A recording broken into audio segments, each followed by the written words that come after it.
Today we're taking a trip to Iceland for a 9-day honeymoon. And no, this isn't a paid promotion. We genuinely had an amazing time in this beautiful country. So let's get into it. Day 1.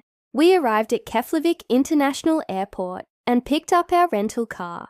The drive from the airport to our first stop in Grindavik took about 45 minutes, and the scenery was breathtaking.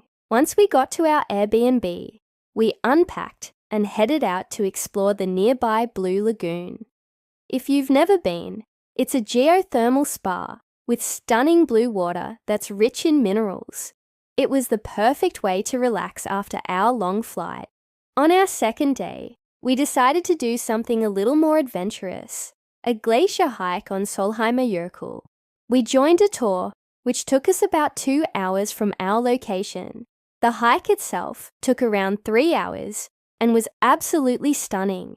We even got to go inside a glacier cave, which was magical. I'd recommend bringing a drone if you want some epic footage of you and your partner exploring the glacier. After our big day on the ice, we stopped by the secret lagoon for a relaxing soak. This natural hot spring is less crowded than the Blue Lagoon and just as beautiful. The water is also much hotter, ranging from 38 to 42 degrees Celsius. On our third day, we headed towards our next stop in Vik, a charming town known for its black sand beach. On the way, we stopped at the Seljalandsfoss waterfall, which you can actually walk behind. It was so cool to be able to explore this attraction up close. We then made our way to Skogafoss, another impressive waterfall that's definitely worth a visit. When we arrived in Vik, we checked into our Airbnb and headed straight to the beach. The vast black sand, white waves crashing onto the shore, and the bright blue sky made for an unforgettable scene. We also saw some seals lounging on the beach, which was a nice surprise.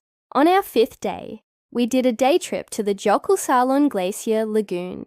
This lagoon is known for its massive icebergs that have carved off from the nearby Bræjalis Glacier. We joined a boat tour which took us up close to the icebergs, and it was incredible to see them from a different perspective. Some of the icebergs were over 100 feet tall. I highly recommend doing the boat tour if you visit. After the Glacier Lagoon, we headed to the nearby Diamond Beach, where we saw some pieces of drift ice, covered in sparkling black sand. The contrast between the ice and sand was really striking. We also saw some seals playing in the water, which was a nice bonus. On our 6th day, we drove the stunning ring road towards our next stop in Hoffen. The drive took about 3 hours, and we made several stops along the way. First, we visited the Gluggafoss waterfall, which has a unique horseshoe shape. We also made a stop at the Hakanai National Park, where we hiked up a mountain ridge for a panoramic view of the surrounding landscape. The views were absolutely stunning and well worth the hike.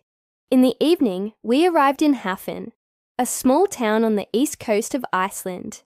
We checked into our Airbnb and headed out to explore the local food scene. We tried some fresh fish and seafood, as well as some traditional Icelandic lamb dishes.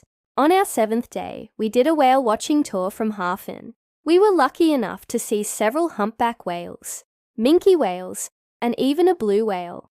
It was such a memorable experience to see these majestic creatures in their natural habitat. In the afternoon, we headed back to Reykjavik and checked into our hotel. The drive took about 4.5 hours, and we made a few stops along the way, including the Dedifoss waterfall, which is the most powerful waterfall in Europe. We also stopped at the Namaskard bubbling mud pools, which were a nice contrast to the snowy landscape. On our 8th day, we spent the morning exploring Reykjavik. We visited the iconic Hallgrímskirkja church, which offers a bird's-eye view of the city. We also explored the colourful houses and shops in the downtown area. In the afternoon, we left our luggage at the hotel and headed to the nearby Blue Lagoon for one last dip in the geothermal waters. It was a perfect way to relax after our busy morning. That leaves us with our final day, which we spent doing some last-minute souvenir shopping and enjoying the local cuisine before heading to the airport for our flight home. Overall, our 9-day honeymoon in Iceland was absolutely amazing. The natural beauty of the country, the friendly locals, and the cozy accommodations made for an unforgettable experience. We hope you enjoyed our honeymoon recap. Don't forget to subscribe for more travel adventures. Safe travels and happy planning!